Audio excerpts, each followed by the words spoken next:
فقلت نعم إن جدك تحت الكساء. فأقبل الحسن نحو الكساء وقال السلام عليك يا جداه يا رسول الله، أتأذن لي أن أدخل معك تحت الكساء؟ فقال عليك السلام يا ولدي ويا صاحب هوزي، قد أذنت لك. فدخل معه تحت الكساء.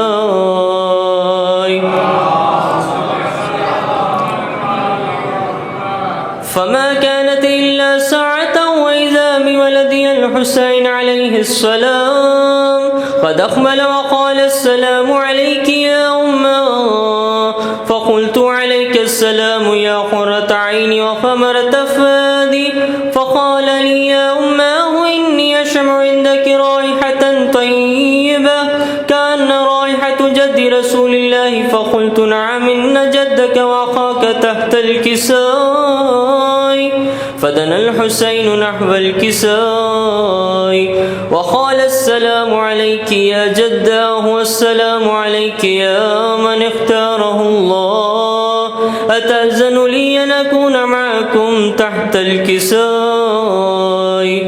فقال عليك السلام يا ولدي ويا شعف أمتي، قد أذنت لك. فدخل معه تحت الكساء.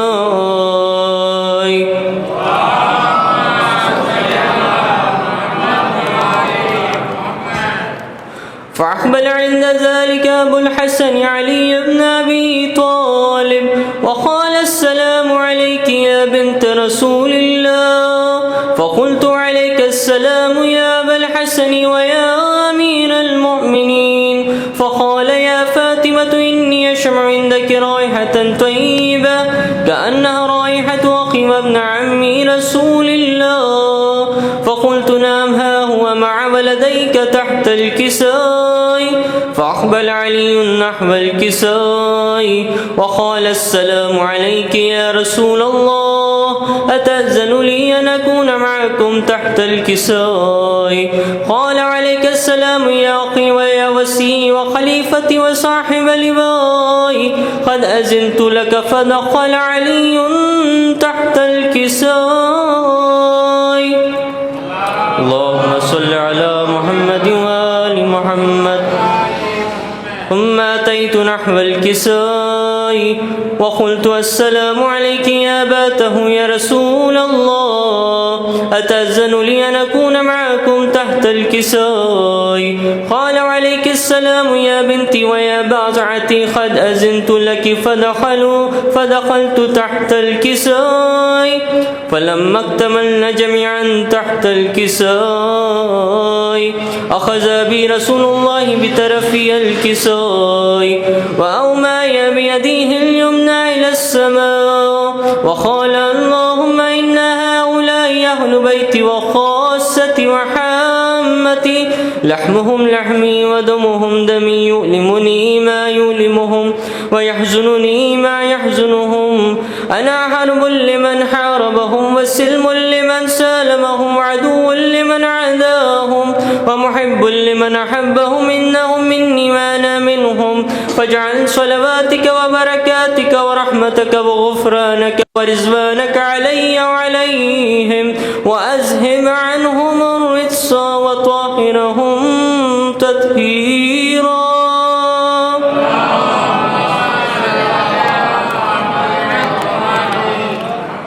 فقال الله عز وجل يا ملائكتي ويا سكان سماواتي، إني ما خلقت السماء مبنية ولا أرضا مدحية ولا قمرا منيرا ولا شمسا مزية ولا فلكا يدور ولا بحر يجري ولا فلكا يسري إلا في محبة هؤلاء خمسة الذين هم تحت الكساء.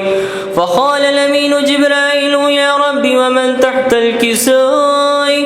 فقال عز وجل هم أهل بيت النبوة ومعدن الرسالة، هم فاطمة وأبوها وبعلها وبنوها.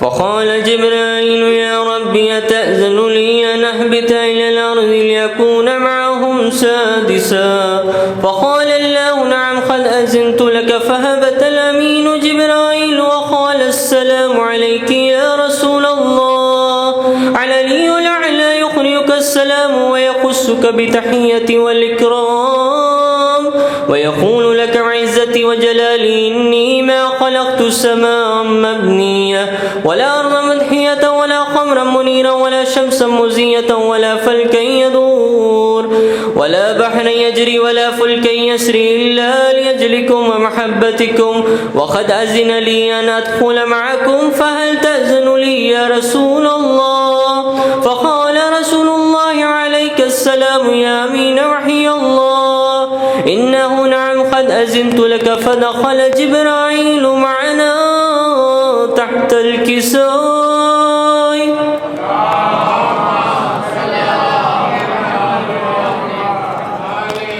فقال لأبي إن الله قد أوحى إليكم يقول إنما يريد الله ليذهب عنكم الرجس أهل البيت ويطهركم تطهيرا.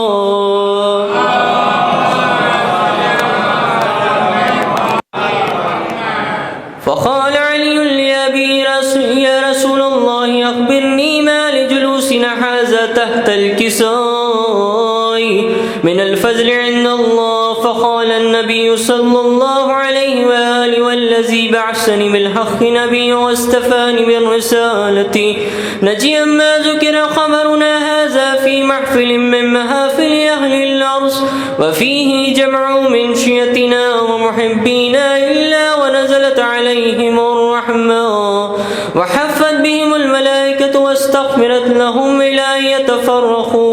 فقال علي عليه السلام إذا والله فزنا وفاز شيتنا ورب الكعبة.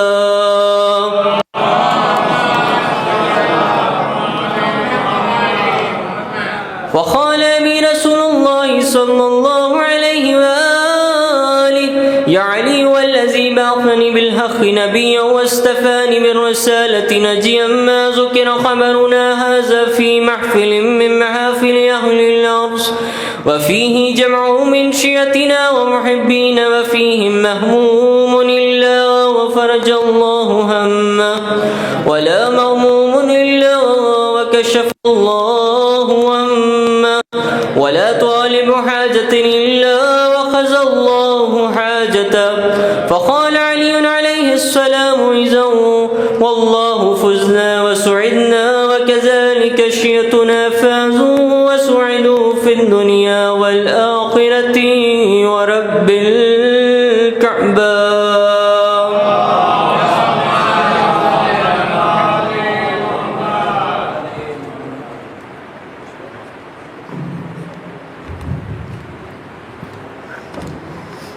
بر محمد و آل محمد صلوات اللہ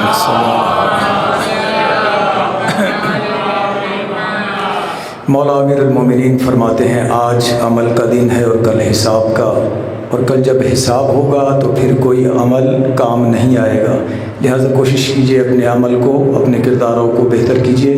میں سوز خانی کے لیے گزارش کروں گا ادارہ ترویج سوز خانی استاد شہید پروفیسر سبت جعفر زیدی کے شاگردان سے کہ وہ تشریف لائیں اور بارگاہ امام میں سوز خانی فرمائیں۔ بر محمد و آل محمد صلوات۔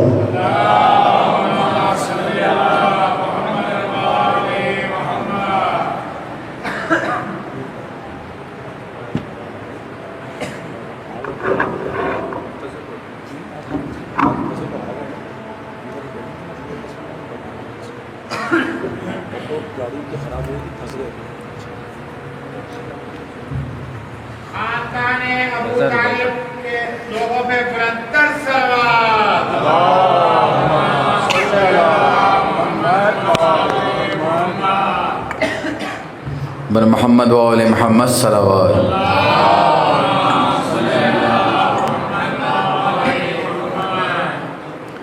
بار دیگر نعرہ صلوات۔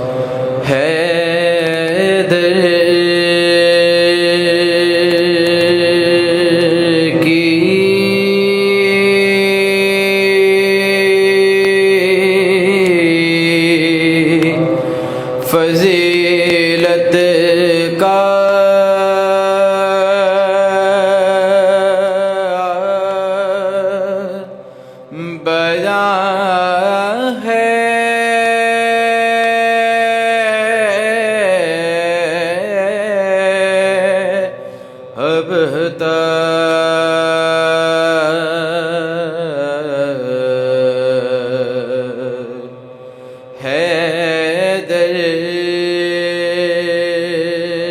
کی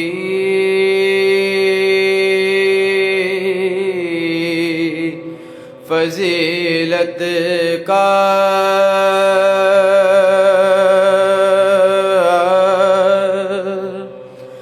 بیان ہے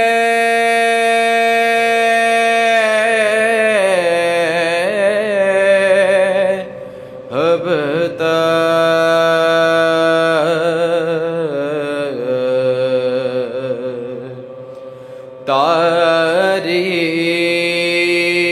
تاریخ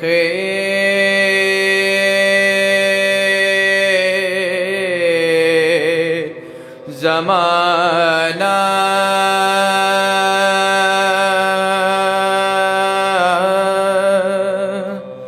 نگراں ہے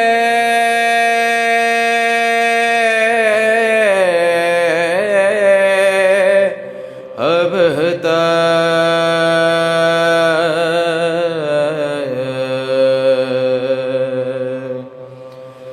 جس در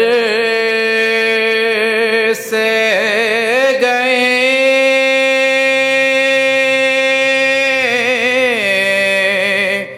پلتے کعبے میں جس در سے گئے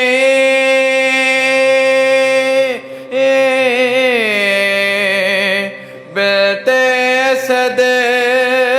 کعبے میں دیوار میں اس در کا نشان ہے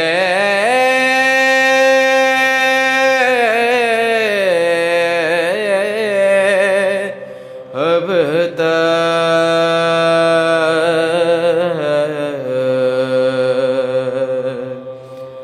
حیدر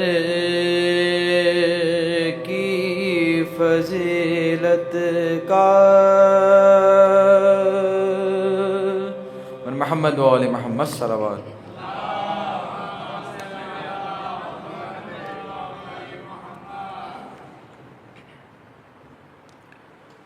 درود بھیجیے محمد و آل محمد.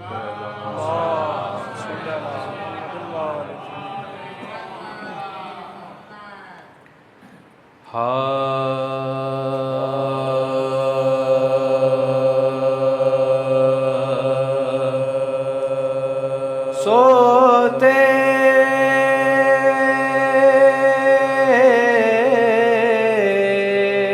ہی کب تھے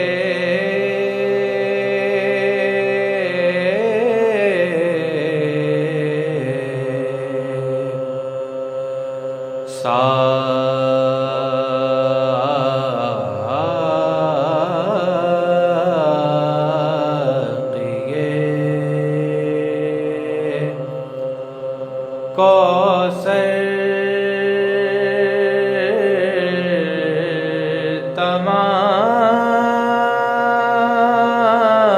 تمام رات سوتے ہی کب تھے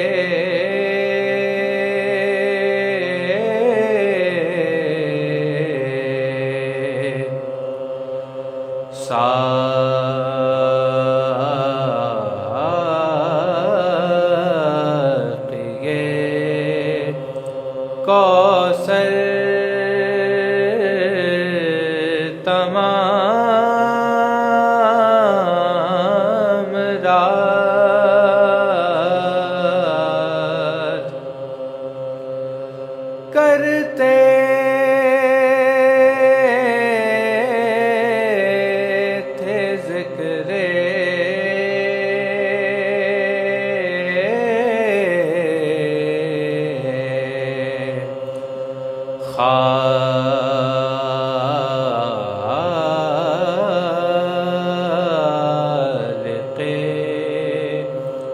اکبر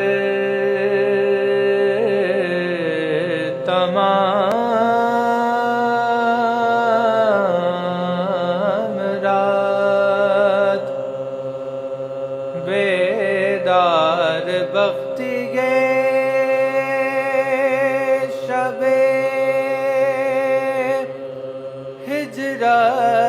ہجرت گواہ ہے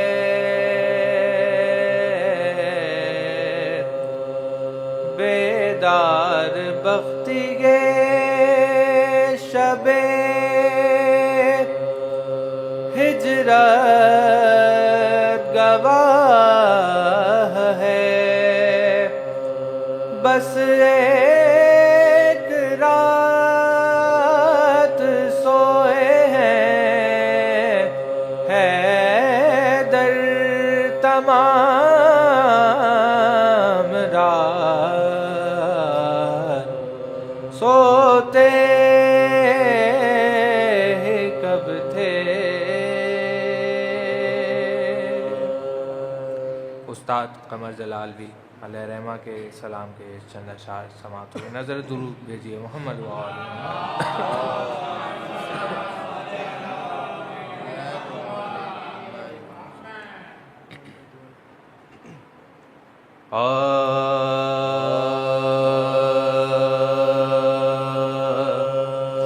منتظم کعبے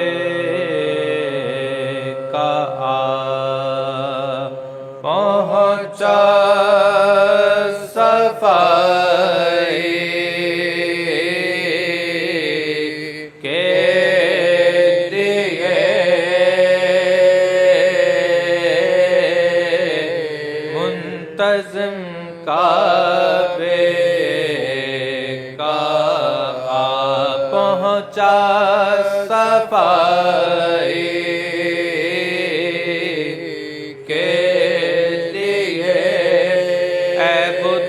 اب اور گھر ڈھونڈو خدائی کے لیے اب تو اب اور گھر ڈھونڈو خدائی کے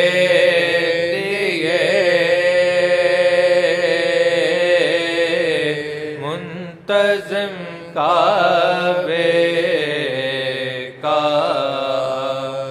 ہاتھ چیرتے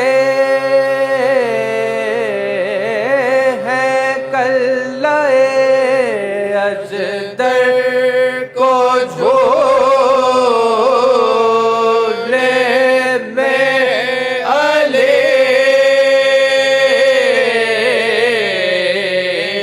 آج پہلی مشق ہے خیبر کشائی کے لیے آج پہلی مشق ہے خیبر کشائی کے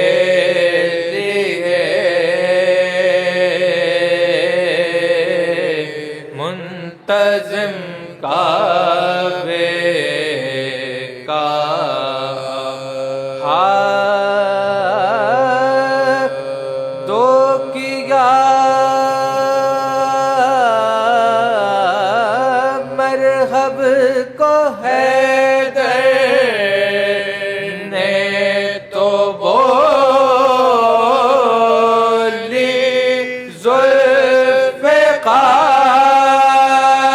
ذوالفقار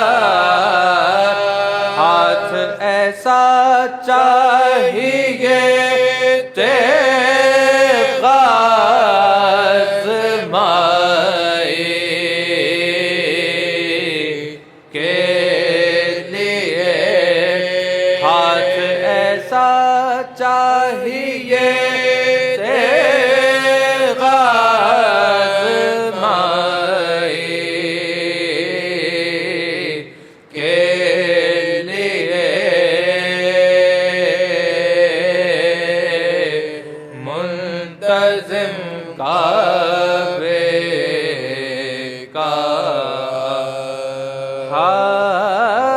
کہتے تھے عباس میں سقا ہوں فوج شاہ کا خون کے دریا بہا دوں گا ترائے کے لیے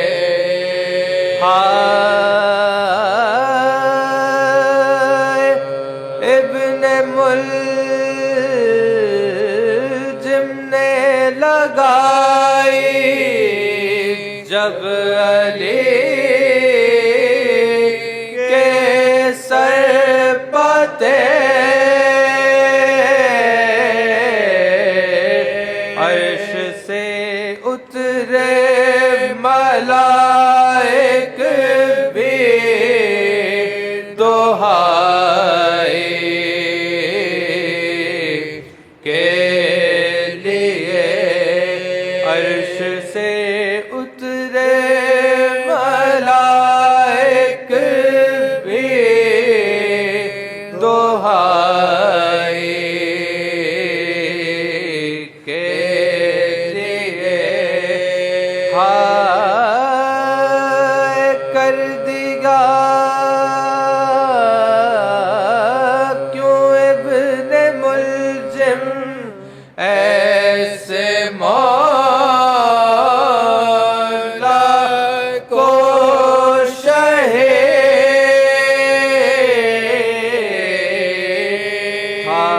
جو ایک مشکل کشا ساری خدائی کے لیے منتظم کعبے کا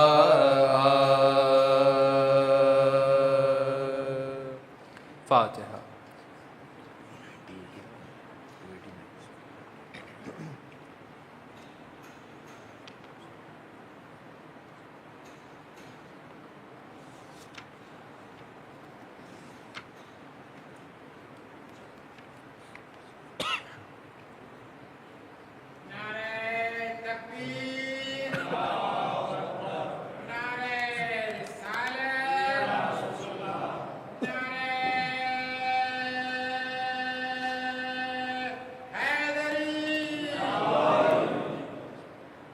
ایک بار اور سورہ فاتحہ کی تلاوت کی التماس سے منتظمین فرش اعضا اور حاضرین مجلس اعضا کے تمام مرحومین کل شہداء ملت جعفریہ، رہبر معظم شہید آیت اللہ سید علی خامنئی اور استاد شہید پروفیسر سید صدق جعفر زیدی.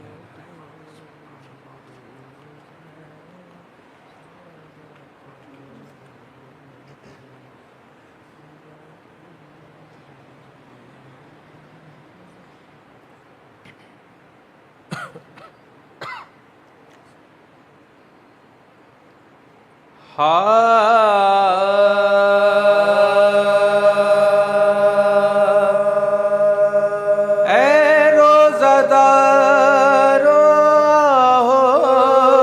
بکا کے یہ روز ہے، اے روزہ دارو بکا کے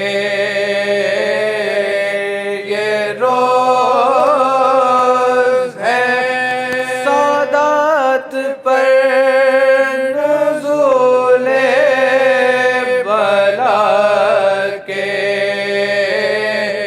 یہ روز ہے، سرتاج اوصیاء کے آزاد کے یہ روز ہے، تم سے وداع شیر خدا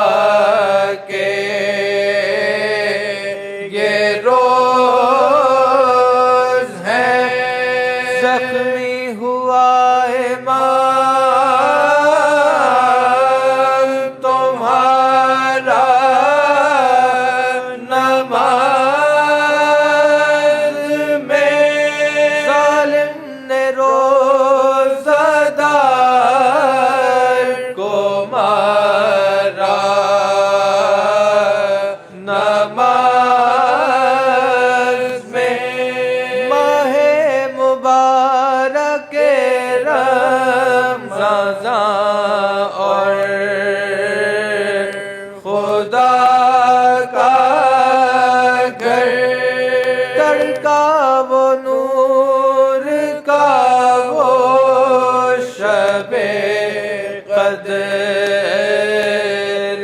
کی سحر پیش خدا وہ سجدے میں شیر خدا کا سر اور ہائے تیغ ظلم کی ضربت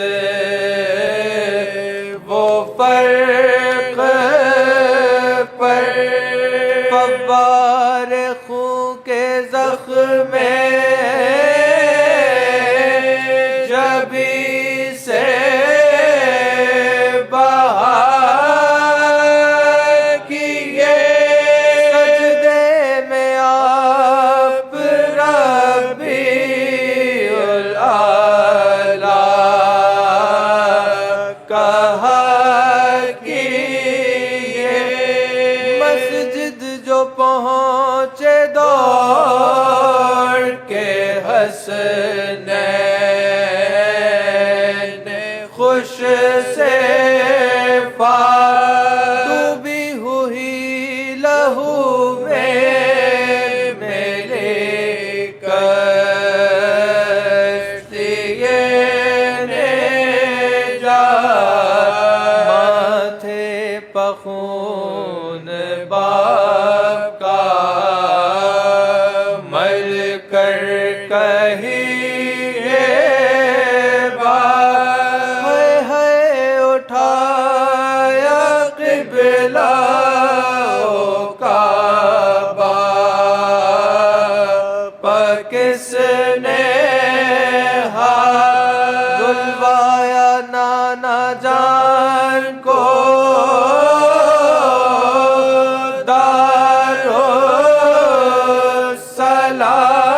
دارالسلام میں باپ کا کیا میں ماہ سیام میں رلوایا نانا جان کو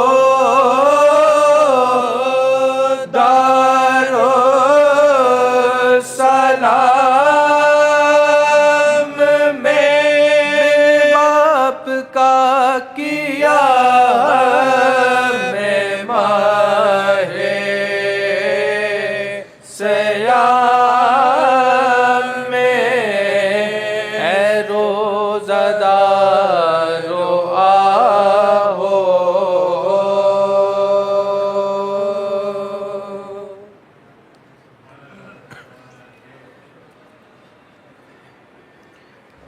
یہ تکبیر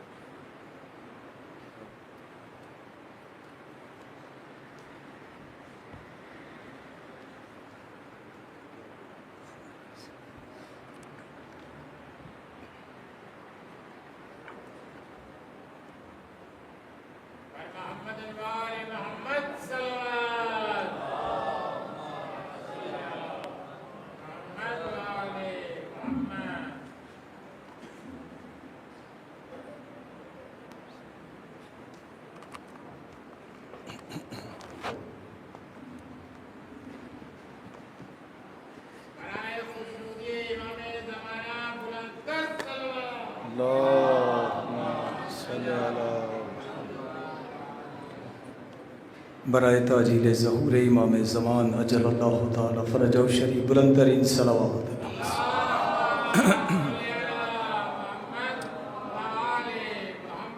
اعوذ باللہ من الشیطان الرجیم بسم اللہ الرحمن الرحیم حسبنا اللہ نعم الوکیل نعم المولا و نعم النصیر فوضوا امری اللہ ان اللہ بصیر بالعباد خاندان زہرا پر بلند ترین صلوات پڑھ دیجیے.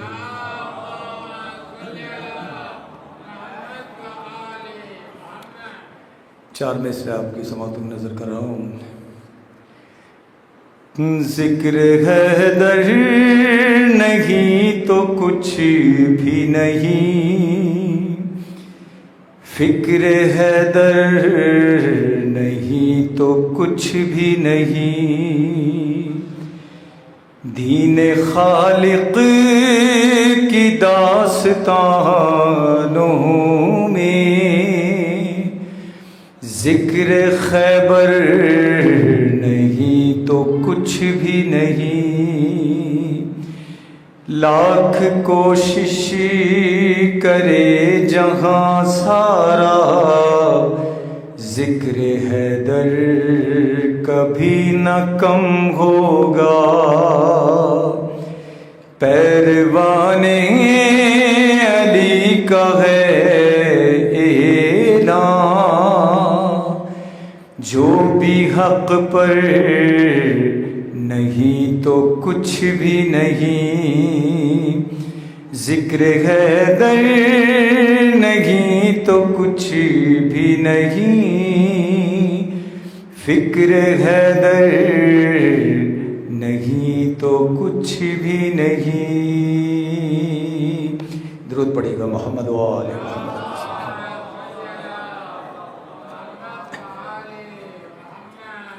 نہایت اختصار کے ساتھ چونکہ قبلہ تشریف لا چکے ہیں، بس ان کے آنے سے پہلے سلام کے چند اشعار ایک دفعہ اور مل کے بآواز بلند درود پڑھی محمد و آل محمد۔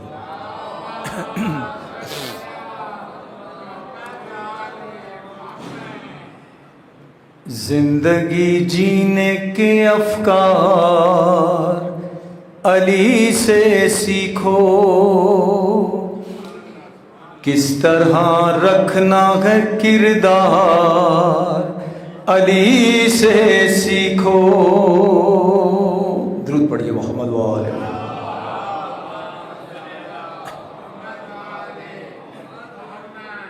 زندگی جینے کے افکار علی سے سیکھو، کس طرح رکھنا ہے کردار علی سے سیکھو، بندگی کا جو سلیقہ ہے سمجھ آئے گا، پیروی کرنے کے اطوار علی سے سیکھو، خوف سے ڈرنا نہیں ڈٹ کے کھڑے رہنا ہے، کس طرح بنتے ہیں جیدار علی سے سیکھو،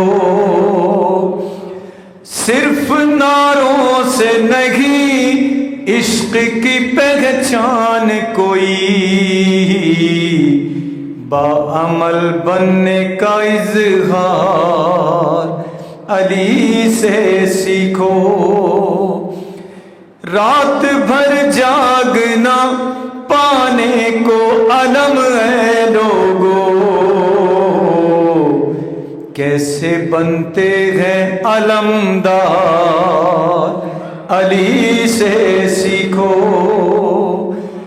دین اللہ پہ جب وقت کڑا آ جائے، کس طرح ہوتے ہیں تیار علی سے سیکھو،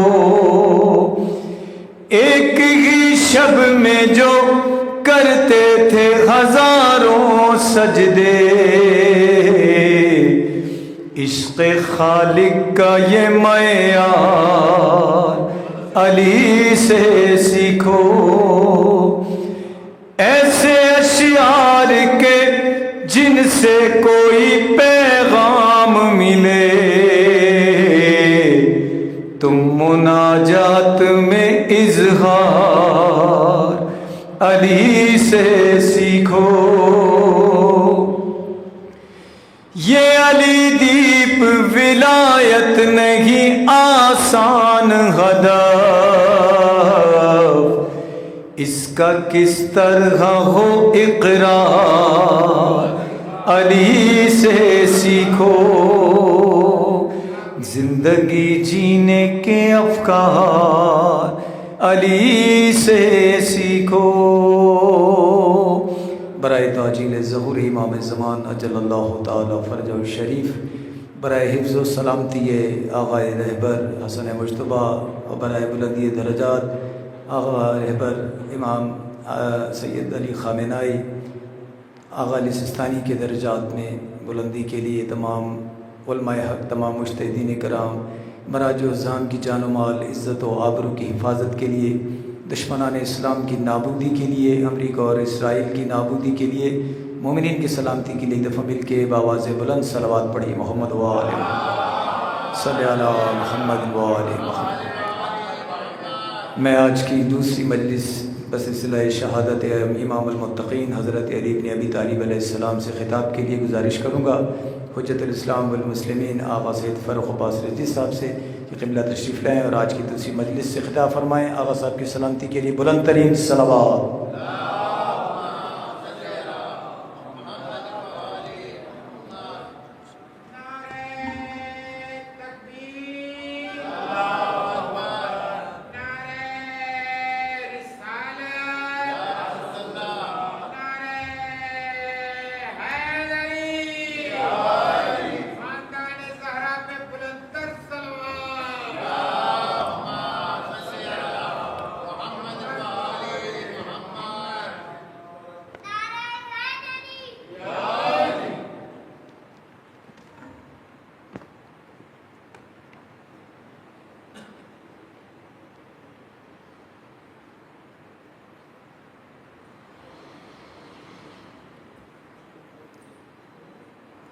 رحم اللہ من قرأ الفاتحہ۔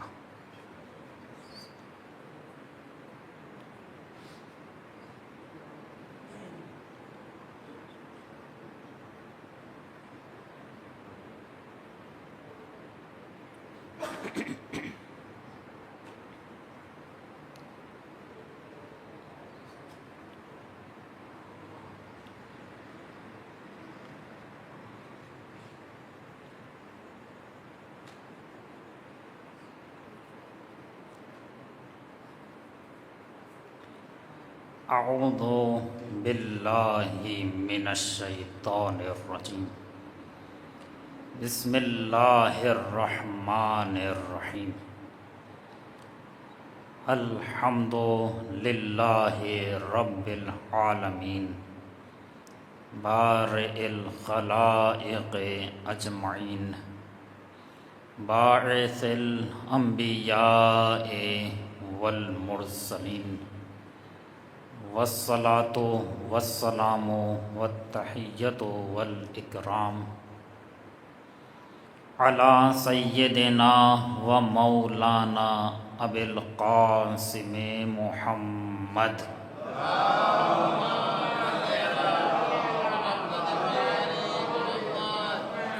وعلی آلہ الطیبین الطاہرین المعصومین المظلومین الذین اذهب اللہ عنہم الرجس وطہرہم تطہیرا۔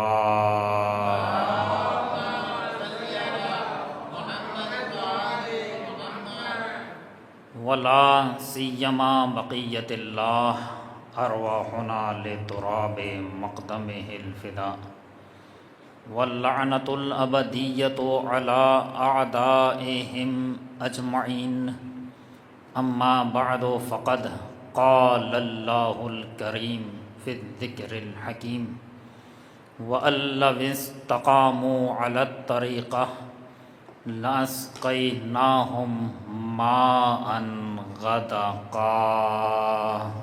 صلوات۔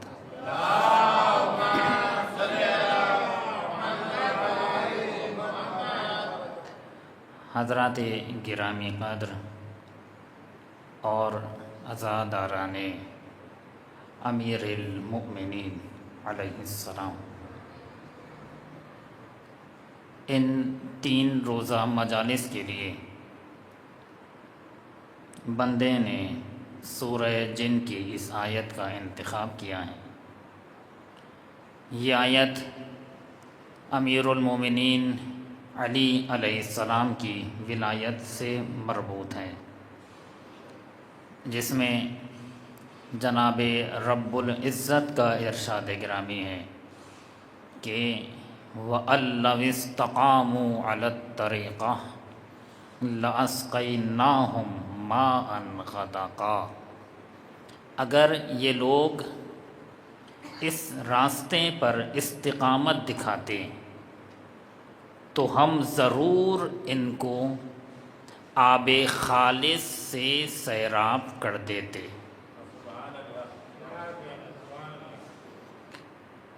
روایت نے بڑھ کے سہارا دیا اور بتایا کہ پروردگار جس راستے پر استقامت کی بات کر رہا ہے وہ کوئی اور راستہ نہیں ہے بلکہ امیر المؤمنین علی ابن ابی طالب کی ولایت کا راستہ ہے۔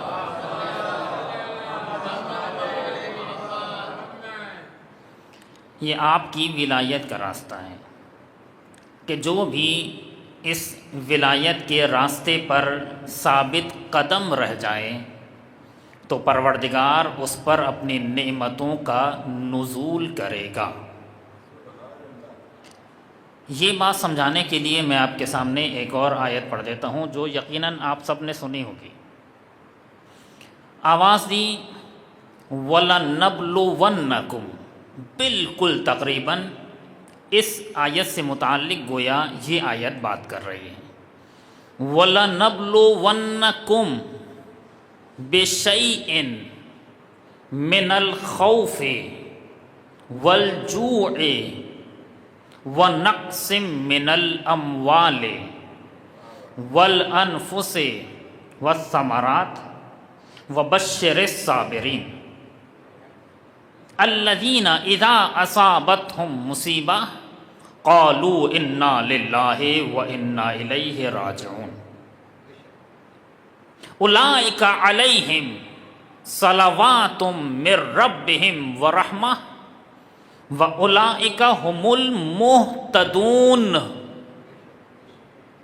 پہلے صرف لفظی ترجمہ کروں اور پھر اس بات پر آ جاؤں کہ جہاں سے میں اپنی بات کو جوڑنا چاہتا ہوں۔ قرآن مجید یہاں پر کم سے کم 3 تاکیدیں استعمال کر رہا ہے، کم سے کم 3 تاکیدیں۔ اب یہ خود ایک موضوع ہے کہ پروردگار عالم نے قرآن مجید میں تاکید استعمال کیوں کی، کیوں پروردگار تاکید استعمال کر رہا ہے، یا مثلاً بعض جگہوں پر پروردگار عالم نے قسم کھائی ہے۔ یہ مالک تو قسم کیوں کھا رہا ہے؟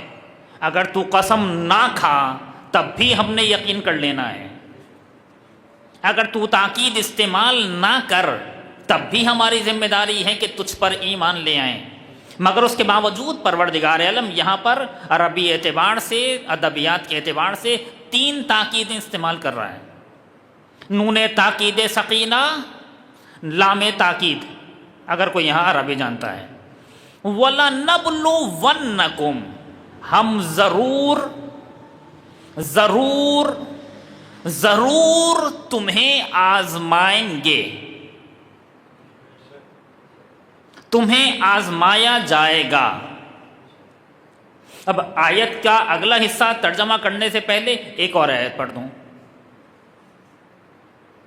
یہ لوگ یہ سمجھتے ہیں کہ بس اتنا کہہ دیں کہ ہم ایمان لے آئے، ان یقولوا آمنا وہم لا یفتنون، احسب الناس ان یترکوا ان یقولوا آمنا وہم لا یفتنون۔ آیت کی آیت تفسیر کرتی ہے نا، کیا یہ لوگ یہ سمجھتے ہیں، یہ گمان کرتے ہیں کہ بس اتنا کہہ دیں کہ ہم ایمان لے آئے تو یہاں پر بات تمام ہو جائے گی؟ کیا انہیں آزمایا نہیں جائے گا؟ اب اس آیت کے ذیل میں جملہ کہہ دوں پھر آ جاؤں اسی آیت پہ کہ جہاں پر میں لانا چاہتا ہوں۔ عزیزان گرامی، اے موالیان حیدر کرار، اشہد ان علی ولی اللہ کہنے پر بات تمام نہیں ہوتی، اب تو بات شروع ہوتی ہے۔ تم نے دعویٰ کیا ہے، اب دلیل دینا ہوگی۔ آیت یہی تو کہہ رہی ہے، احسب الناس ان یترکوا ان یقولوا آمنا وہم لا یفتنون، کیا ان لوگوں نے یہ گمان کر لیا ہے بات کہنے کی نہیں ہو رہی؟ قرآن یہ نہیں کہہ رہا کہ کیا یہ لوگ یہ کہتے ہیں، کہنا تو دور کی بات، گمان بھی نہ کرنا۔ احسب الناس ان یترکوا ان یقولوا آمنا، کیا انہوں نے یہ گمان کر لیا ہے کہ بس اتنا کہہ دیں کہ ہم ایمان لے آئے، انہیں چھوڑ دیا جائے گا؟ یہی ہے نا یہ اشہد ان علی ولی اللہ، ایمان ہے نا، اور کیا ہے؟ ایمان کے علاوہ کیا ہے؟ مگر قرآن کہہ رہا ہے بس اتنا کہنا کافی نہیں ہے، وہم لا یفتنون، انہیں آزمایا نہیں جائے گا، آزمایا جائے گا۔ اب یہ قرآن مجید کی آیت جو پڑھ رہا تھا آپ کے سامنے، وَلَنَبْلُوَنَّكُمْ، ہم ضرور ضرور ضرور تمہیں آزمائیں گے، بِشَيْءٍ، کسی بھی چیز کے ذریعے سے تمہیں آزمائیں گے۔ شیء نکرہ ہے، میں پھر کہوں عربی جاننے والے بہتر جانتے ہیں۔ بِشَيْءٍ، کسی بھی چیز کے ذریعے سے ہم تمہارا امتحان لے لیں گے۔ پھر پروردگار عالم نے کچھ چیزیں بتائیں، اب کچھ چیزیں میں بتا دیتا ہوں، گویا پروردگار کہہ رہا ہے ویسے تو ہر چیز کے ذریعے سے تمہارا امتحان ہوگا، کچھ چیزیں بتا دیتا ہوں۔ من الخوف، خوف کے ذریعے سے تمہارا امتحان ہوگا، والجوع، بھوک کے ذریعے سے تمہارا امتحان ہوگا، وَنَقْصٍ مِّنَ الْأَمْوَالِ وَالْأَنفُسِ وَالثَّمَرَاتِ، جان کے ذریعے سے، مال کے ذریعے سے اور اولاد کے ذریعے سے تمہارا امتحان ہوگا۔ آؤں گا، ابھی دوبارہ آؤں گا یہاں پر۔ جان کے ذریعے سے تمہارا امتحان ہوگا، مال کے ذریعے سے تمہارا امتحان ہوگا، اولاد کے ذریعے سے امتحان ہوگا، مگر اے پیغمبر جو لوگ بھی اس امتحان میں کامیاب ہو جائیں، وَبَشِّرِ الصَّابِرِينَ، ان صبر کرنے والوں کو بشارت دے دو۔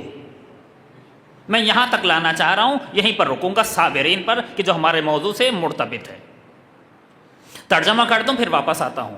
وَبَشِّرِ الصَّابِرِينَ، ان صبر کرنے والوں کو بشارت دے دو۔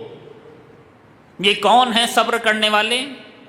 الذین اذا اصابتہم مصیبہ قالوا انا للہ وانا الیہ راجعون، یہ صبر کرنے والے وہ ہیں کہ جب بھی ان پر کوئی مصیبت آتی ہے تو یہ کہتے ہیں انا للہ وانا الیہ راجعون۔ اس آیت کا بھی صحیح ترجمہ کر دوں، ہمارے یہاں ترجمہ تھوڑا غلط ہوتا ہے، بات صحیح ہے، ترجمہ غلط ہوتا ہے۔ ہمارے یہاں ترجمہ ہوتا ہے کہ ہم اللہ کی طرف سے آئے ہیں اور اللہ کی طرف پلٹ کر جانے والے ہیں، جبکہ صحیح ترجمہ ہے انا للہ وانا الیہ راجعون، ہم اللہ کے لیے ہیں اور اللہ کی طرف پلٹ کر جانے والے ہیں۔ اب یقیناً آپ کہیں گے آج کل تو دلیل کا زمانہ ہے، دعویٰ تو نہیں چلتا نا۔ آپ کہیں گے کہ اتنا میں نے جو ترجمہ بدل دیا پورا، ہم تو برسوں سے سنتے آ رہے ہیں، ترجمہ کیسے بدلا؟ سنیے، اللہ پر جب لام داخل ہوا، یہ لام جارہ ہے، عربی میں ادبیات میں اسے کہتے ہیں لام جارہ۔ جب اللہ پر لام جارہ داخل ہوا تو بنا للہ، للہ۔ یہ لام جارہ کیا ہے؟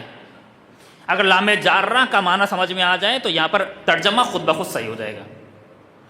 اس لام کو کہتے ہیں لام ملکیت۔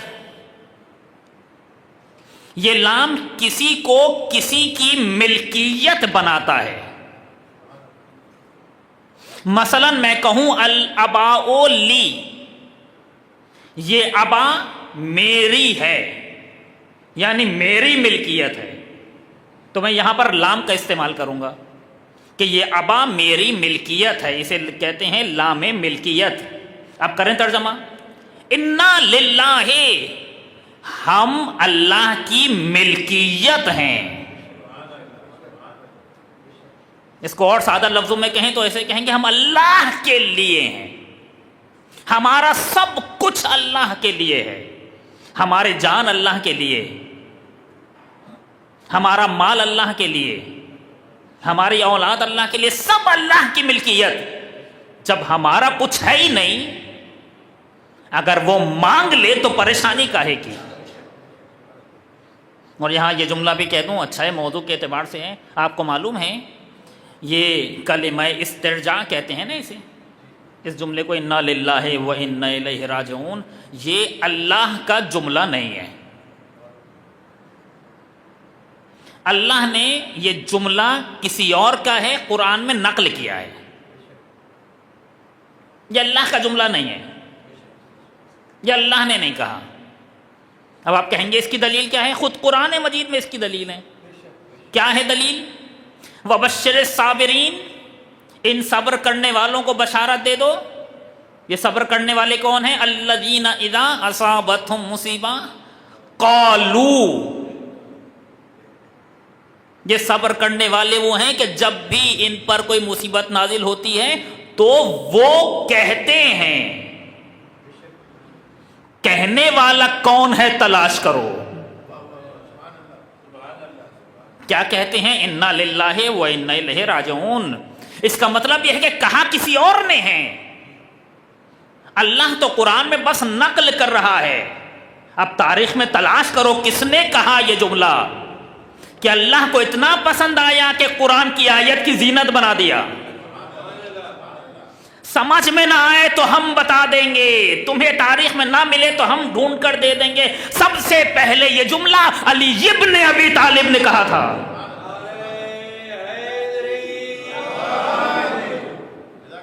سب سے پہلے یہ جملہ علی ابن ابی طالب نے کہا تھا۔ پروردگار عالم کو اتنا پسند آیا کہ قرآن مجید کی آیت کی زینت بنا دیا۔ اس کا مطلب یہ ہے کہ ہم وہ ہیں جو قرآن پر عمل کرتے ہیں، قرآن وہ ہے جو ان کے عمل کو اپنے اندر جگہ دے دیتا ہے۔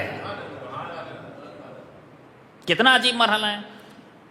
الذین اذا اصابتہم مصیبہ قالوا انا للہ و انا الیہ راجعون، یہ وہ لوگ ہیں کہ جب بھی ان پر کوئی مصیبت نازل ہوتی ہے تو یہ کہتے ہیں انا للہ و انا الیہ راجعون۔ میں موضوع ہی پر ہوں، ابھی جب معنی کروں گا تو آپ محسوس کیجئے گا، ابھی صرف ترجمہ کر رہا ہوں۔ پھر پروردگار عالم ان کی مدح و ستائش کر رہا ہے۔ اولئک علیہم صلوات من ربہم ورحمہ، یہ وہ لوگ ہیں کہ ان پر اللہ کی صلوات۔ صلوات بھی دو طرح سے ہے، ایک وہ صلوات ہے جو ہم بھیجتے ہیں، ایک صلوات بر محمد وعلی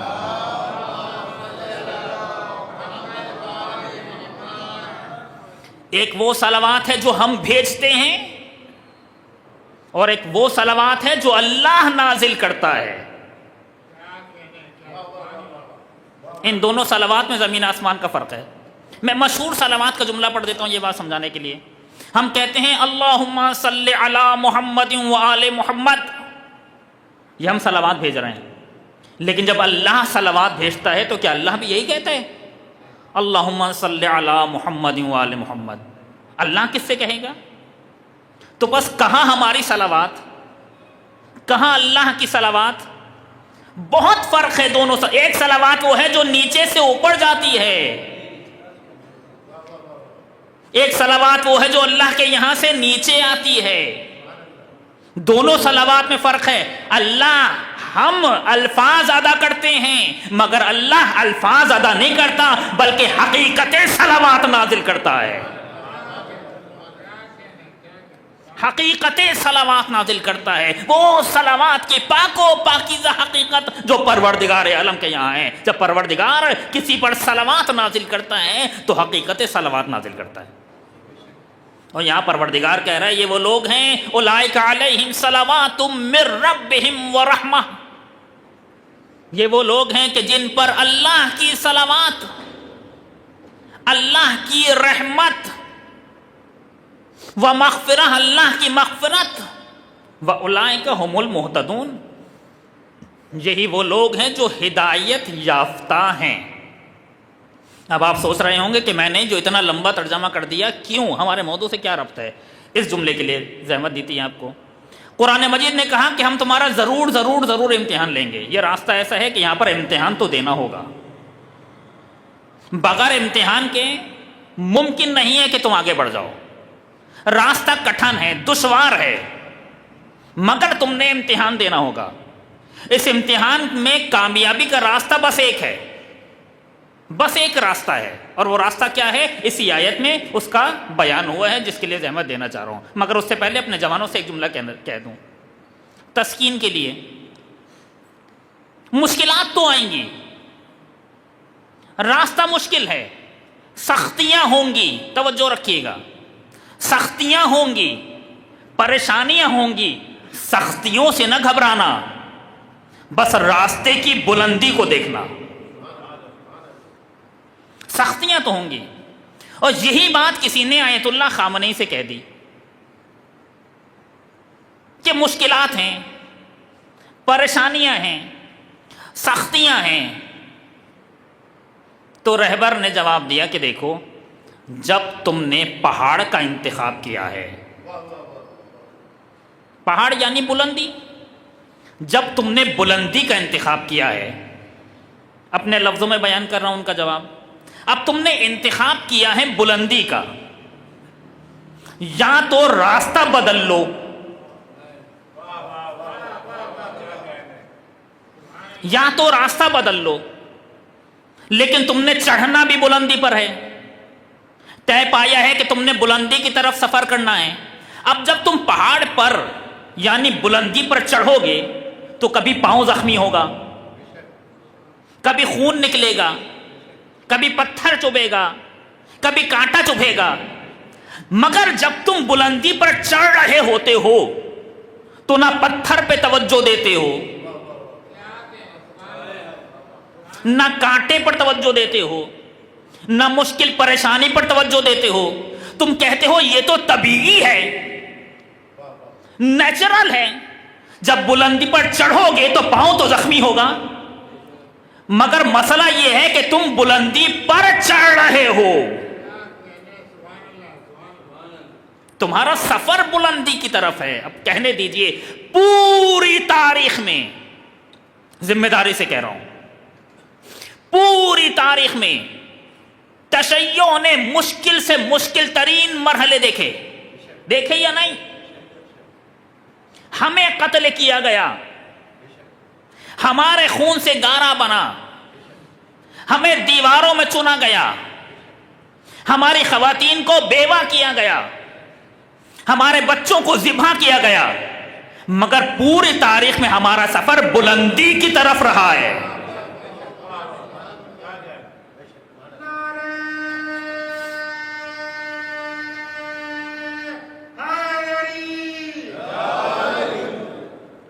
ہم کبھی بھی پستی کی طرف نہیں آئے، چونکہ ہمارا انتخاب ایسا ہے، توجہ چاہتا ہوں، ہمارا انتخاب ایسا ہے کہ یہ انتخاب ہمیں صرف بلندیوں پر لے کر جاتا ہے۔ یہ وہی انتخاب ہے جو آواز دیتا ہے سلونی سلونی قبل ان تفقدونی، پوچھو اس سے پہلے کہ تم مجھے کھودو، انی اعلم بطرق السماوات منہ بطرق الارض، میں زمین کے راستوں سے زیادہ آسمان کے راستے جانتا ہوں، یعنی میں تمہیں بلندیوں پر لے جانے کے لیے آیا ہوں،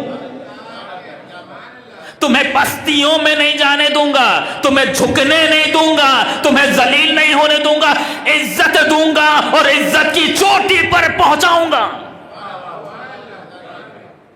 یہی ہوا ہے، اور جو ہر جگہ کہتا ہوں جملہ یہاں بھی کہہ رہا ہوں کہ شکر کرنا چاہیے، جیسا کہ ہم نماز کے بعد سجدہ شکر کرتے ہیں، کبھی کبھی سجدہ شکر میں سر رکھ کر کہنا چاہیے مالک تیرا شکریہ، تو نے علی جیسا امام دیا، مالک تیرا شکریہ تو نے اس گھرانے میں پیدا کیا کہ ہمارے امام نے کبھی بھی ہمارا سر شرم سے جھکنے نہیں دیا۔ دنیا اپنے منہ چھپا رہی ہے، دنیا کے سر شرم سے جھک گئے ہیں، کچھ ہے نہیں کہنے کے لیے، لیکن آج ہم فخر سے کہہ رہے ہیں ہم علی والے ہیں، ہمارا سر فخر سے بلند ہو گیا ہے کہ ہم علی والے ہیں، آج ہم فخر سے بتا رہے ہیں۔ اور یہ جملہ بھی کہنے دیجئے، اب وہ زمانہ گیا، اب وہ زمانہ گیا کہ جب زمین کے نیچے یا علی ہوتا تھا، اب وہ زمانہ نہیں ہے کہ جب زمین کے نیچے بیسمنٹ میں جا کر یا علی ہوتا تھا، اب گلی چوراہوں پر یا علی ہوگا.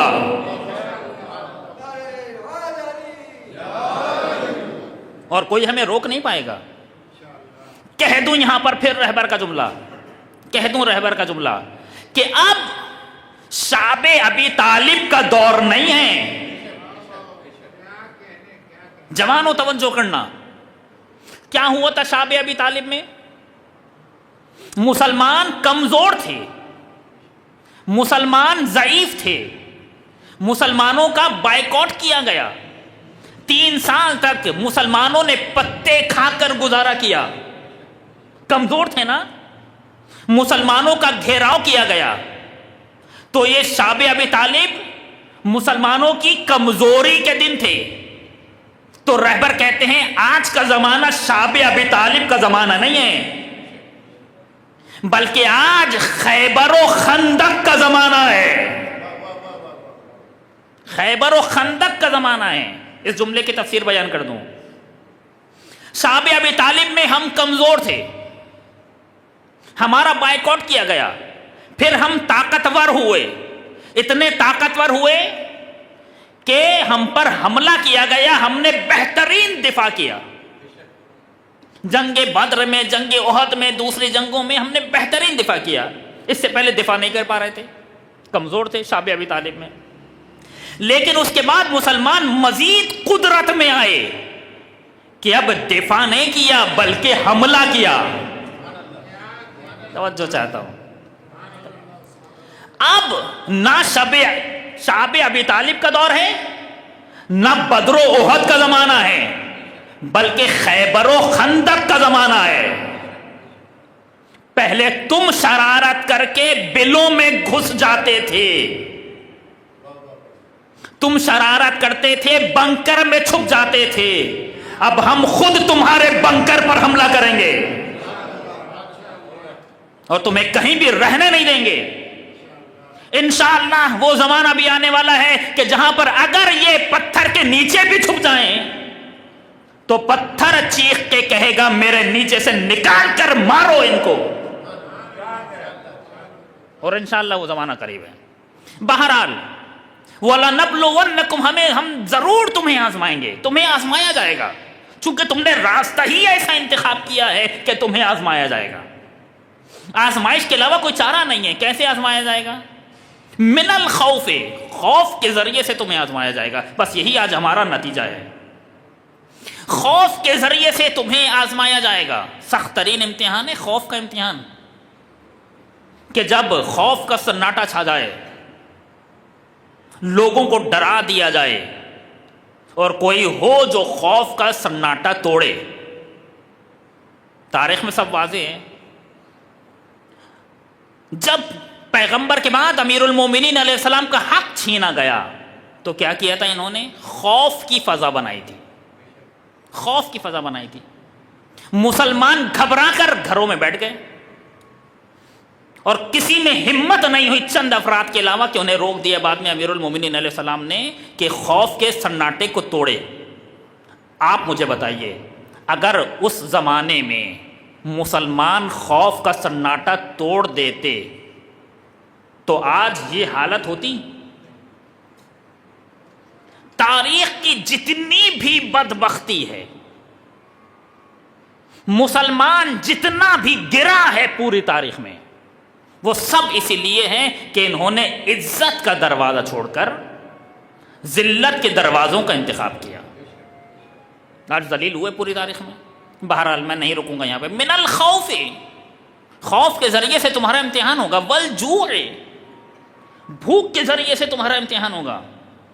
جب پیٹ خالی ہوتا ہے تو مسلمان جھکنے کے لیے تیار ہوتا ہے، مگر تمہارا امتحان ہوگا جھکنا مت، مگر جانیں قربان ہو جائیں ان کے بچوں پر کہ جنہوں نے بھوکا پیاسا تو رہنا برداشت کیا مگر کہا نہیں کہ یزید کی بیعت کر لینا چاہیے. نہیں کہا یزید کی بیعت کر لینا چاہیے. بھوک کے ذریعے سے تمہارا امتحان ہوگا. وَنَقْسٍ مِّنَ الْأَمْوَالِ وَالْأَنفُسِ وَالثَّمَرَاتِ، جان کے ذریعے سے تمہارا امتحان ہوگا، مال کے ذریعے سے تمہارا امتحان ہوگا، اولاد کے ذریعے سے تمہارا امتحان ہوگا. اس پر انشاءاللہ بات کروں گا آج ہی ورنہ کل. پھر وَبَشِّرِ الصَّابِرِينَ، یہاں تک لانا چاہتا تھا. اے پیغمبر ان صبر کرنے والوں کو بشارت دے دو. یہ صبر کرنے والے کون ہیں آگے بتا دیا، میں نے ترجمہ بھی کر دیا آپ کے سامنے. یہ ہے ہمارے موضوع سے مرتبط وہ حصہ جہاں تک لانا چاہتا تھا، یہیں پر میری بات تمام ہوگی. وَبَشِّرِ الصَّابِرِينَ، ان صبر کرنے والوں کو بشارت دے دو. یہ صبر کیا ہے؟ صبر کسے کہتے ہیں؟ ہمارے یہاں جو صبر کا معنی ہوتا ہے اس کا اسلام سے کوئی تعلق نہیں ہے،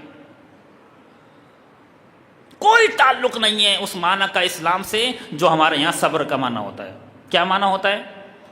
کہ اگر کوئی ظالم تمہیں تماچا مارے تو تم دوسرا رخسار بھی آگے کر دو. یہ صبر صبر مسیحائی ہے، صبر اسلام نہیں ہے. صبر اسلام یہ کہتا ہے، اسلام یہ کہتا ہے کہ نہ میں ظلم کروں گا نہ ظلم قبول کروں گا. اگر تم نے مجھے کوئی ناحق تماچا مارا ہے تو اس سے پہلے کہ تمہارا دوبارہ ہاتھ اٹھے میں تمہاری کلائی موڑ کے پھینک دوں گا. ظلم برداشت نہیں کروں گا. تو صبر، وہ صبر جو ہمارے یہاں معنی ہوتا ہے، اسلام میں یہ معنی نہیں ہے. صبر کا معنی کیا ہے؟ اور یہی سلوشن ہے جو قرآن مجید دے رہا ہے، یہی سلوشن ہے جو اسلام نے دیا ہے. تم پر یہ مصیبتیں آئیں گی، کامیابی کا راستہ کیا ہے؟ وَبَشِّرِ الصَّابِرِينَ. تمہارا امتحان ہوگا جان کے ذریعے سے، مال کے ذریعے سے، اولاد کے ذریعے سے. سلوشن کیا ہے؟ صبر کرنا ہے. پھر صبر کیا ہے؟ اگر عربی لغت میں جا کر آپ صبر کا معنی دیکھیں، جیسے ہر چیز کا معنی ہے نا، جیسے صلاۃ کا معنی کیا ہے؟ صلاۃ یعنی دعا،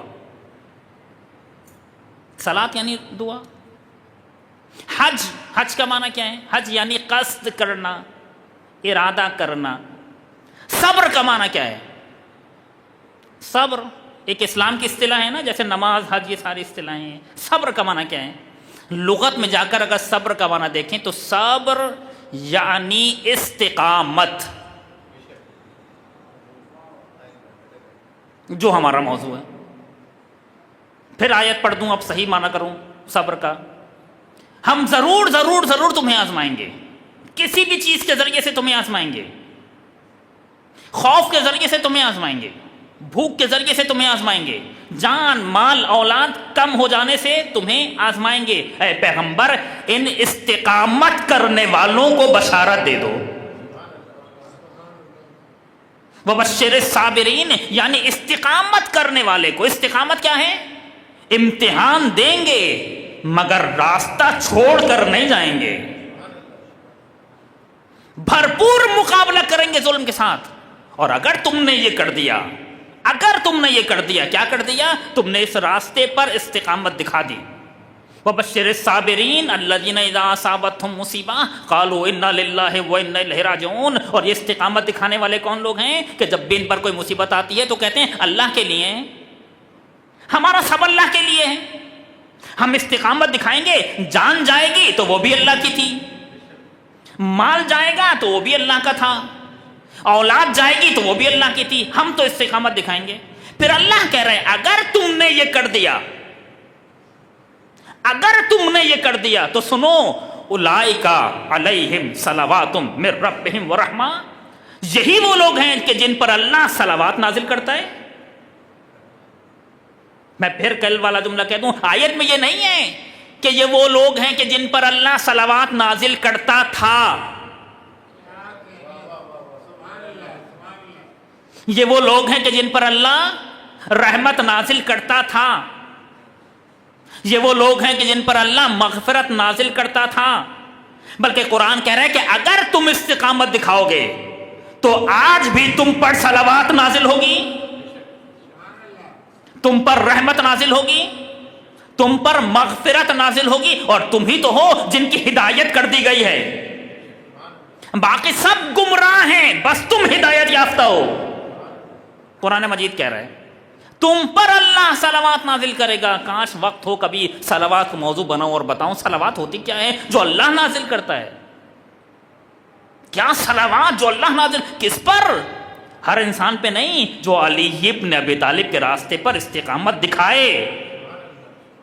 یا اگر مصداق کی تطبیق کروں, صلوات اس پر نازل ہوگی کہ جو میدان سے بھاگے نہیں بلکہ میدان میں کھڑا رہے.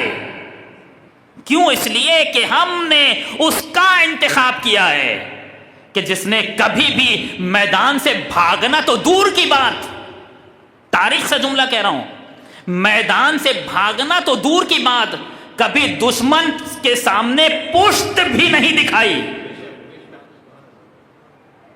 تاکید کر رہا ہوں یہاں پر, بھاگنا تو دور کی بات, تاریخ سے عرض کر رہا ہوں, کبھی پشت نہیں دکھائی. آپ کو معلوم ہے امیر المومنین علیہ السلام زرہ پہنتے تھے, جیسے کہ دشمنان اسلام زرہ پہنتے تھے. اسلام کے دشمن زرہ پہنتے تھے, آگے بھی زرہ پہنتے تھے اور پیچھے بھی زرہ پہنتے تھے, اور بعض مسلمان بھی ایسے ہی کرتے تھے, آگے بھی زرہ پہنتے تھے پیچھے بھی زرہ پہنتے تھے. مگر علی بس آگے زرہ پہنتے تھے, پیچھے زرہ نہیں پہنتے تھے. تاریخ کہہ رہی ہے امیر المومنین پیچھے زرہ نہیں پہنتے تھے, کیونکہ پیچھے زرہ پہننے کا تصور کیا ہے؟ کون لوگ پیچھے زرہ پہنتے تھے؟ میں نے کہا کہ کفار تو پہنتے تھے, بعض مسلمان بھی پہنتے تھے. پیچھے زرہ وہ پہنتا تھا کہ جسے جب بھی موقع مل جائے تو میدان سے بھاگے, کیونکہ جب وہ بھاگے گا اور پیچھے سے حملہ ہوگا تو اپنے آپ کو بچا لے. مگر علی نے تو کبھی بھاگنا ہی نہیں تھا. علی تو کبھی میدان چھوڑ کے گئے ہی نہیں, تو پیچھے زرہ پہن کے کیا کریں گے؟ ہم اس کے چاہنے والے ہیں, ہم نے اس کے راستے کا انتخاب کیا ہے جو کبھی بھاگا بھی نہیں, اس نے کبھی پیچھے بھی زرہ نہیں پہنی. ہم ایسے شجاع ترین رہنما کے ماننے والے ہیں, ہم میدان چھوڑ کے بھاگیں گے؟ راستہ بس ایک ہی ہے, وہ ہے وبشر الصابرین, ان صبر کرنے والوں کو بشارت دے دو. اور جب تم نے استقامت کا راستہ اپنا لیا, اگر تم نے علی ابن ابی طالب کا راستہ اپنا لیا, کون علی ابن ابی طالب؟ کہ جس نے اپنا سب کچھ قربان کیا. بس یہیں پر بات تمام کروں گا. جس نے اپنا سب کچھ قربان کیا. کل جو میں نے کہا تھا کہ جملہ آپ کے سامنے عرض کرنا چاہتا ہوں, نسلیں تک قربان کی مگر کبھی کمپرومائز نہیں کیا. اب کمپرومائز کے لیے تاریخ میں کیا لفظ استعمال ہوا ابھی بتاتا ہوں. علی ابن ابی طالب نے مشکلات تو اٹھا لی مگر کبھی بیعت نہیں کی. بیعت کو اگر آج کے زمانے میں سادہ لفظوں میں جوانوں کے لیے کہوں تو یعنی کمپرومائز. علی ابن ابی طالب نے کبھی کمپرومائز نہیں کیا. عزیزان گرامی, پوری تاریخ امامت اٹھا کر دیکھیں, اماموں نے سکوت تو کیا ہے مگر بیعت نہیں کی. مصلحتاً خاموش تو رہے ہیں مگر ظالم کے سامنے جھکے نہیں, بیعت نہیں کی, چونکہ ممکن نہیں تھا کہ یہ ظالم کی بیعت کرتے. قرآن مجید کہہ رہے ہیں, قرآن مجید کے مطابق یہ آئے تھے طاغوت کا انکار کرنے, نہ کہ طاغوت کی بیعت کرنے. انہیں حکم دیا گیا تھا یہ طاغوت کا, وقت امروا ان یکفروا بہ, انہیں حکم دیا گیا تھا کہ یہ طاغوت کا انکار کریں نہ کہ طاغوت کی بیعت کریں. اب بیعت کا معنی بتاؤں آپ کو. بیعت کسے کہتے ہیں عربی میں؟ باع یبیع سے بنا ہے بیعت. باع یعنی بیچ دینا, باع یعنی بیچ دینا, اور اسی سے بنا ہے بیعت. بیچنے کا تصور کیا ہے؟ خرید و فروخت جہاں پر ہوتی ہے وہاں پر بیچا جاتا ہے. خرید و فروخت ایک طرف کا مرحلہ نہیں ہے, دو طرف کا مرحلہ ہے. جہاں پر ایک طرف سے ہو وہاں پر ہدیہ ہوتا ہے, بیع نہیں ہوتی. ایک طرف ہدیہ ہوتا ہے, بیع نہیں ہوتی. بے یعنی کچھ دے کر کچھ لینا. توجہ چاہتا ہوں. اسے کہتے ہیں خرید و فروخت. میں کچھ دوں گا بدلے میں کچھ لوں گا. یہیں کے لیے استعمال ہوتا ہے بے. بے سے نکلا ہے بیعت. کیا مطلب؟ میں نے جس کی بیعت کی ہے، سادہ لفظوں میں اگر یہ سارا مقدمہ واضح ہو جائے، میں نے جس کی بیعت کی ہے اسے کچھ دیا ہے، اور صرف دیا نہیں ہے بلکہ کچھ لیا ہے. توجہ چاہتا ہوں. کچھ دیا ہے، کچھ دیا نہیں ہے، پلٹ کر کچھ لیا ہے. کیا دیا ہے میں نے؟ جس کی بیعت کی ہے. تاریخ میں جب بیعت ہوتی تھی کیا دیتے تھے؟ اپنی جان دیتے تھے، اپنا مال دیتے تھے، اپنی اولاد دیتے تھے. یہی دیتے تھے نا. بیعت کا مطلب یہی تھا نا کہ اب میری جان میری نہیں ہے، وہ آپ نے خرید لی ہے. میرا مال میرا نہیں ہے بلکہ آپ نے خرید لیا ہے جس کی میں نے بیعت کی ہے. میری اولاد میری نہیں ہے بلکہ سب آپ کا ہے. دے تو دیا، اب لے کیا رہا ہوں. توجہ چاہتا ہوں. جیسا کہ ہم نے امیر المومنین علیہ السلام کی بیعت کی تو اپنی جان بھی دے دی، اپنا مال بھی دے دیا، اپنی اولاد بھی دے دی. ہم نے تو اپنا سب کچھ اپنے مولا کو دے دیا. پلٹ لوگوں نے اپنا سب کچھ حاکم شام کو دیا. توجہ چاہتا ہوں. انہوں نے حاکم شام کی بیعت کی تو اپنی جان، اپنا مال، اپنی اولاد حاکم شام کو بیچی. ہم نے اپنے مولا کی بیعت کی تو اپنی جان، اپنا مال، اپنی اولاد اپنے مولا کو بیچی. پلٹ کر کیا ملا؟ توجہ چاہتا ہوں. پلٹ کر کیا ملا؟ جب میں نے دے دیا تو کچھ لوں گا، کیونکہ ایک طرفہ معاملہ نہیں ہے، دو طرف کا معاملہ ہے. جب میں نے دے دیا ہے تو کچھ لوں گا. سامنے والا دے گا کیا؟ جو اس کے پاس ہوگا وہی تو دے گا. کیا ہے؟ اگر جنت ہوگی تو جنت دے گا، جہنم ہوگی تو جہنم دے گا. ہم نے اپنا سب دیا تو جنت لے لی، انہوں نے سب دیا تو جہنم لے لی.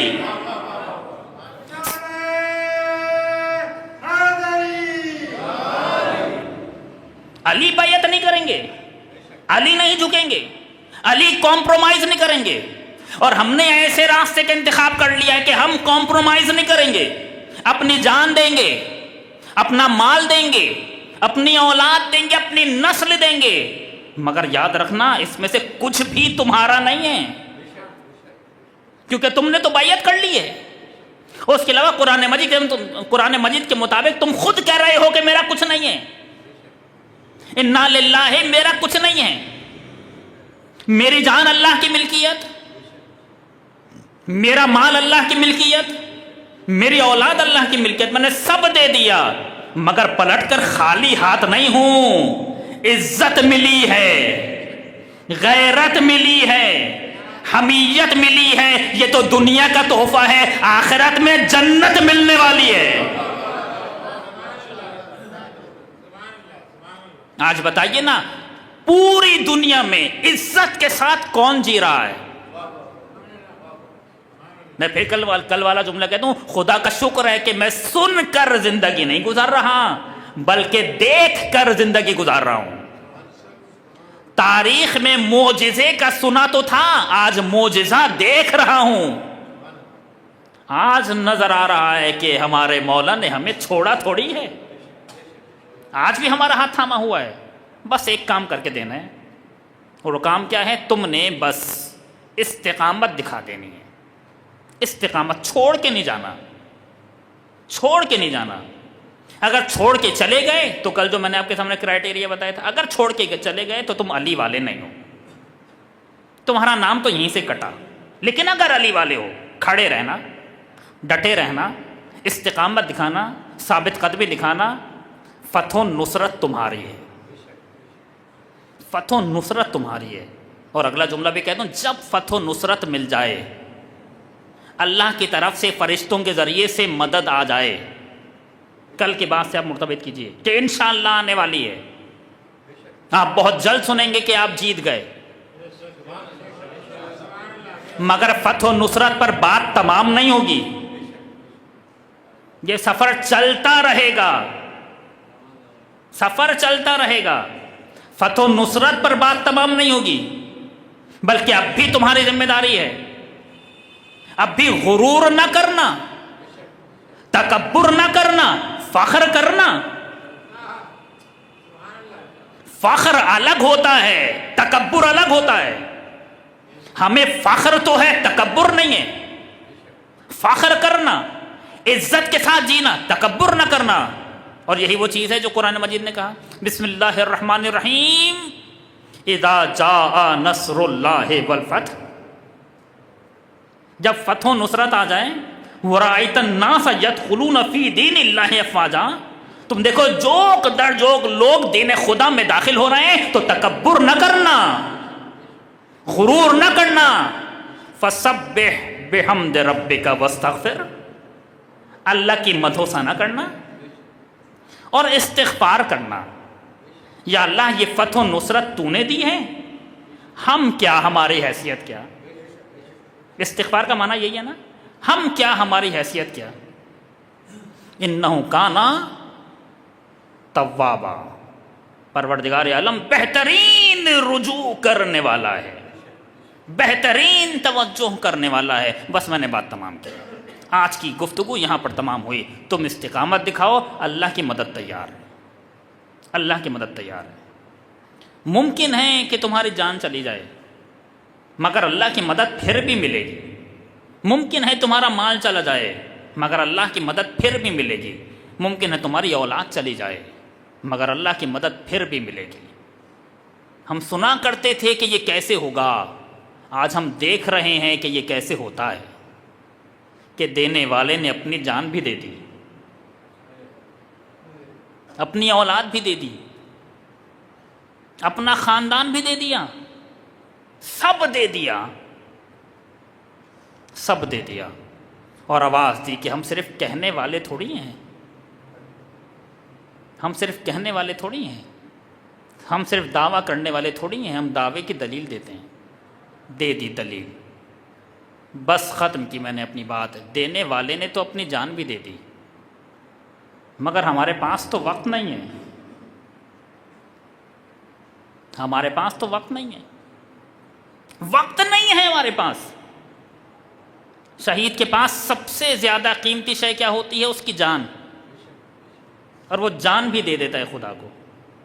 ہم خدا کو اپنا وقت نہیں دے پا رہے، مگر عزیزان گرامی راستہ بڑا کٹھن ہے، راستہ بڑا کٹھن ہے۔ تلخ گھونٹ پینے ہوتے ہیں، جو پینے ہوں گے، جو پینے ہوں گے، اب بھی پینے ہوں گے۔ جب نیا نیا انقلاب آیا تو شہید بہشتی سے امام خمینی نے کہا کہ بہشتی، خون دینے کا زمانہ گیا، اب خون پینے کا زمانہ آیا ہے،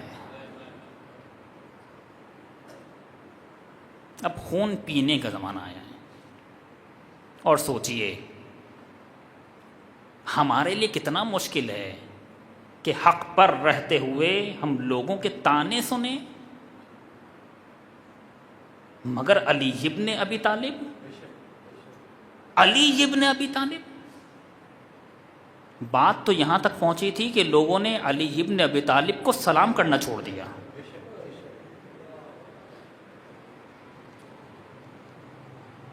سلام کرنا چھوڑ دیا، نہیں اس سے بڑھ کر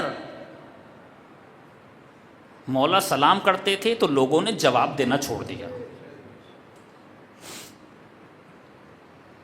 اب یہ سب مرحلے علی ابن ابی طالب نے دیکھنے ہوں گے، مگر ان سارے مراحل کو دیکھتے رہے مولا۔ ایک وقت وہ آیا کہ جب فاطمہ بھی ساتھ چھوڑ گئیں۔ اب بہت مشکل ہے، اب بہت مشکل ہے۔ اب تک جب بھی کوئی مشکل یا مصیبت آتی تھی تو درد دل کر لیا کرتے تھے سیدہ سے، لیکن اب تو سیدہ دنیا سے چلی گئیں۔ بچوں سے تو کہہ نہیں سکتے علی، کسے بتائیں علی کیا جھیل رہا ہے۔ ہاں جب وقت آتا تھا تو کنویں میں منہ دے کر رو لیا کرتے تھے۔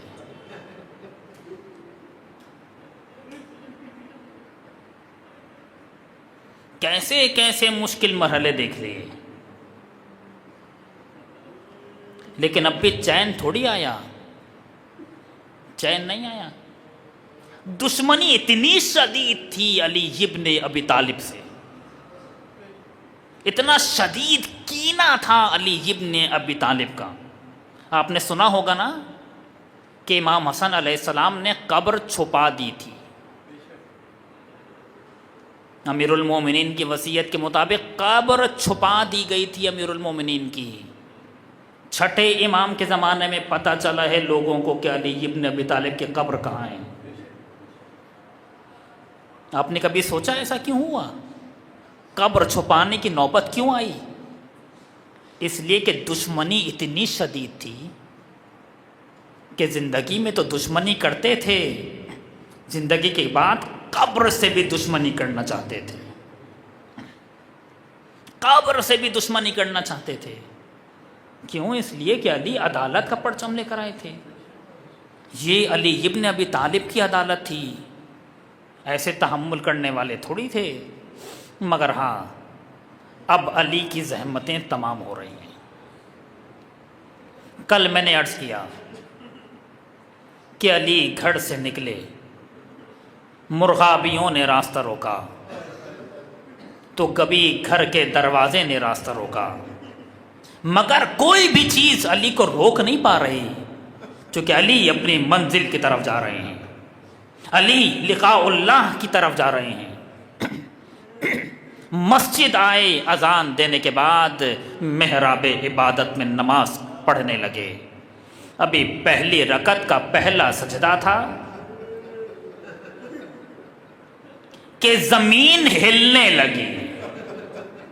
یہ مقتل نے لکھا ہے، روایت میں ہے، زمین ہلنے لگی، آسمان لرزنے لگا، سمندر تھم گیا، مسجد کوفہ کے دروازے ایک دوسرے سے ٹکرانے لگے، جبرائیل زمین و آسمان کے درمیان آئے اور چیخ چیخ کر کہنے لگے تہدمت واللہ ارکان الہدی، ہدایت کے ارکان منہدم ہو گئے، وانتمست اعلام التقی، تقوی کی علامتیں تاریک ہو گئیں، وانفصمت العروۃ الوثقی، اللہ کی رسی ٹوٹ گئی، قتل علی المرتضی، علی قتل کر دیے گئے۔ زینب نے یہ آواز سنی، امام حسن دوڑتے ہوئے آئے، اب جو دیکھا تو اپنے ہاتھ سے مٹی اٹھا رہے تھے، سر میں ڈال کر کہہ رہے تھے فزتو ورب الکعبہ، رب کعبہ کی قسم آج علی کامیاب ہو گیا۔ کبھی کہتے تھے منہا خلقناکم وفیہا نعیدکم ومنہا نخرجکم تارۃ اخری، ہم نے تمہیں اسی مٹی سے خلق کیا، ہم تمہیں اسی مٹی کی طرف پلٹانے والے ہیں۔ کہنے لگے بیٹا نماز پڑھا دو۔ امام حسن نے نماز جماعت پڑھائی، ایک گلیم لے کر آئے، گلیم پر علی کو لٹایا گیا، چار لوگوں نے چاروں طرف سے گلیم کو اٹھایا۔ یہ پہلا موقع ہے، اس سے پہلے علی نے کبھی بھی کسی کا سہارا نہ لیا۔ آج لوگوں کے سہارے پر گھر جا رہے ہیں، لوگ جوک در جوک آ رہے ہیں، وا علیہ کی آوازیں آ رہی ہیں۔ علی گھر میں داخل ہوئے، مقتل یہاں پر خاموش ہوا، مگر مجھے نہیں معلوم زینب نے دیکھ کر کیسے برداشت کیا، مگر میں کہوں گا بی بی صبر کیجئے گا، ابھی بہت کچھ دیکھنا ہے۔ اس کے بعد ایک طبیب کو لے کر آئے، طبیب نے معائنہ کرنا شروع کیا، سب طبیب کو دیکھ رہے تھے، طبیب معائنہ کر رہا تھا۔ معائنہ کرتے کرتے طبیب نے علی ابن ابی طالب کی طرف دیکھا، کہنے لگا آقا وصیتیں کر دیں، اب بچنے کی امید نہیں ہے، وصیتیں کر دیں۔ بس اتنا سننا تھا، ایک کوہرام مچا، والیہ کی آوازیں بلند ہوئی۔ طبیب کہنے لگا اگر چاہتے ہیں کہ درد تھوڑا کم ہو جائے تو مجھے تھوڑا سا دودھ لا دیں۔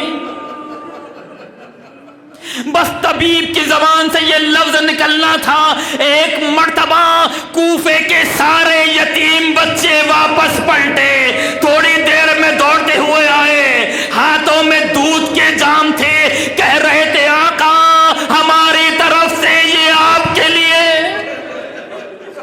آپ نے سن لیا، میں نے پڑھ دیا، یہ 40 ہجری ہے، علی کو دودھ چاہیے تھا تو کوفے کے یتیم بچے دودھ لے آئے، سن 61 ہجری ہوگی، 10 محرم ہوگا، حسین نے ابا کے دامن میں بچے کو چھپایا، بھرے میدان میں آئے، کہنے لگے یا قوم ان لم ترحمونی فرحموا ھذا الطفل، اگر مجھ پر رحم نہیں کھاتے تو میرے بچے پر رحم کھا لو۔ یہاں پر حسین دودھ نہیں مانگ رہے تھے بلکہ پانی کے 2 قطرے مانگ رہے تھے۔ ہائے کتنی گر گئی تاریخ۔ بس آخری جملے، زینب کو پتہ چلا کہ بابا رخصت ہونے والے ہیں۔ ایک مرتبہ شاید آج ہی کی تاریخ رہی ہوگی، زینب اپنے بابا کے پاس آ کر بیٹھ گئیں۔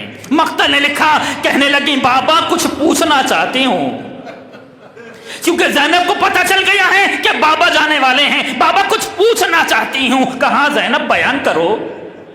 کہا بابا مجھے ام ایمن نے بتایا تھا کہ ایک مرتبہ سب پنجتن بیٹھے ہوئے تھے، نانا نے اچانک رونا شروع کر دیا۔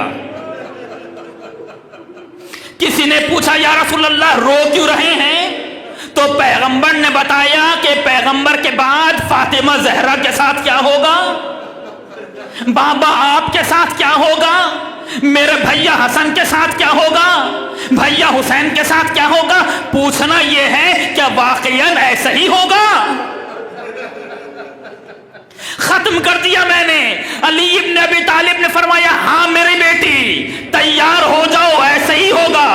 زینب صبر کرنا۔ اس کے بعد کہنے لگے زینب اس سے آگے بھی سن لو، تمہارا بھائی حسین قتل کر دیا جائے گا، تمہیں رسیوں سے باندھا جائے گا، یہی کوفہ ہوگا، 12 محرم ہوگی، تمہیں کوفے میں لے کر آئیں گے۔ زینب نے سب سن لیا، لیکن جب زینب کوفے میں داخل ہوئی تو کھڑی سوچ رہی تھی، ایک موقع تھا کوفے میں شہزادی بن کر آئی تھی، آج قیدی بن کر آ رہی ہوں، عجب نہیں نجف کا رخ کیا ہو۔ اے بابا کیا میری قسمت میں یہی لکھا تھا؟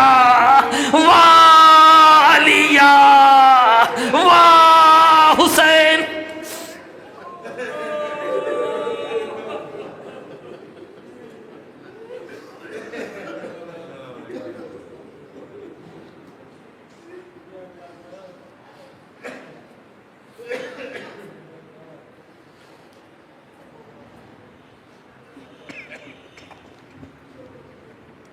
نوحہ خوانی کے لیے میں گزارش کروں گا مولائی سنگت کے جوانوں سے کہ فرش ازا پر آئیں اور امام علیہ السلام کی شہادت پرسہ پیش کریں۔ تمام مومنین سے گزارش ہے عزاداری میں سب شامل ہوئیے گا، سب مل کر ان جوانوں کے ساتھ نوحہ خوانی فرمائیے گا۔ انجمن مولائی سنگت۔